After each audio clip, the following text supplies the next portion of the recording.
हुकूमत हर बात से पीछे हट रही है। अगर हुकूमती सफ़ों का रुख किया जाए तो वहां पर सूरत हाल बिल्कुल मुख्तलिफ दिखाई देती है। ऑपोजिशन की एपीसी के बाद से हुकूमत ने 5 अहम मामलात पर यू टर्न लिए हैं। वो 5 अहम यू टर्न्स क्या हैं, वो यू टर्न्स आपके सामने रखेंगे। इन यू टर्न से ऐसा जाहिर हो रहा है कि हुकूमत ऑपोजिशन की तहरीक के बायस दबाव में है, हुकूमत अंडर प्रेशर फील कर रही है।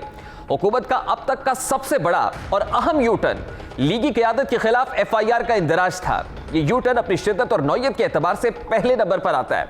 वज़ीर आज़म ने सबा टीवी के प्रोग्राम में नवाज शरीफ की मुलाकातों पर शकूक व शुबहात का इजहार किया तो हुकूमती तर्जुमान शकूक को हकीकत बनाने के लिए सामने आ गए। नतीजतन लीगी क़यादत के खिलाफ FIR दर्ज हुई। जब अवामी रद्द-ए-अमल सामने आया तो हुकूमती तर्जुमान अपने बयानात से पीछे हटते हुए दिखाई दिए। इसी तरह साबिक वज़ीर आज़म नवाज शरीफ की तकारीर पर पाबंदी के बाद अब जरा दूसरे यू टर्न की बात करते हैं। साबिक वज़ीर आज़म की तकारीर पर पाबंदी के बाद वज़ीर आज़म ने नापसंदीदगी का इजहार किया, मगर बाद अज़ा पेमरा की जानिब से नवाज शरीफ की तकारीर पर पाबंदी आयद कर दी गई। उससे पहले वज़ीर आज़म ये कह रहे थे कि नवाज शरीफ की तकरीर दिखाई जाएगी, उसके बाद पेमरा की तरफ से एक नोटिफिकेशन जारी आना, ये दूसरा यू टर्न है। आगे बढ़ते हैं और तस्करा करते हैं PTI हुकूमत के तीसरे यू टर्न का। ये यू टर्न वज़ीर आज़म के माजी के बयानात और हुकूमत के मौजूदा इक़दामात से मुताल्लिक़ है। माजी में वज़ीर आज़म क्या कहा करते थे, ऑपोजिशन को एहतजाज के लिए कंटेनर देने के लिए राजी थे। वो कहते थे आप आए, हम कंटेनर देंगे, खाना देंगे। मगर अब जबकि ऑपोजिशन ने गुजरावाला में पहले जलसे का ऐलान किया है तो पंजाब हुकूमत ने गुजरावाला की मकामी इंतजामिया को तब्दील करके रख दिया है। यहाँ तक कि जलसे के हवाले से बुलाई गई कॉर्नर मीटिंग्स पर धावा तक बोल दिया गया है। इंतजामिया ने जलसे के इंतजामात को सबूताज करने की पूरी कोशिश की।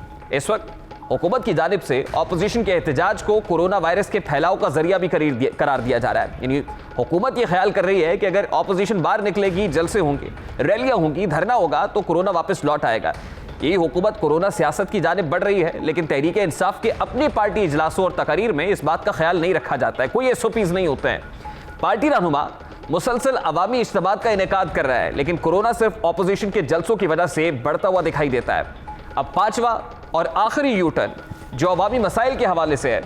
वज़ीर आज़म माजी में महंगाई में इजाफे का एतराफ़ करते रहे हैं, कभी वो माफियाज का जिक्र करते रहे हैं। खुद काबीना इजलास में महंगाई के इशारों में इजाफे पर भी बात होती है, लेकिन जो ही PDM का इजलास हुआ है, ऑपोजिशन ने हुकूमत मुखालिफ तहरीक का ऐलान किया तो हुकूमत ने महंगाई की तमाम तर जिम्मेदारी ऑपोजिशन जमातों पर डाल दी है कि अगर महंगाई हो रही है तो इसकी जिम्मेदार ऑपोजिशन है।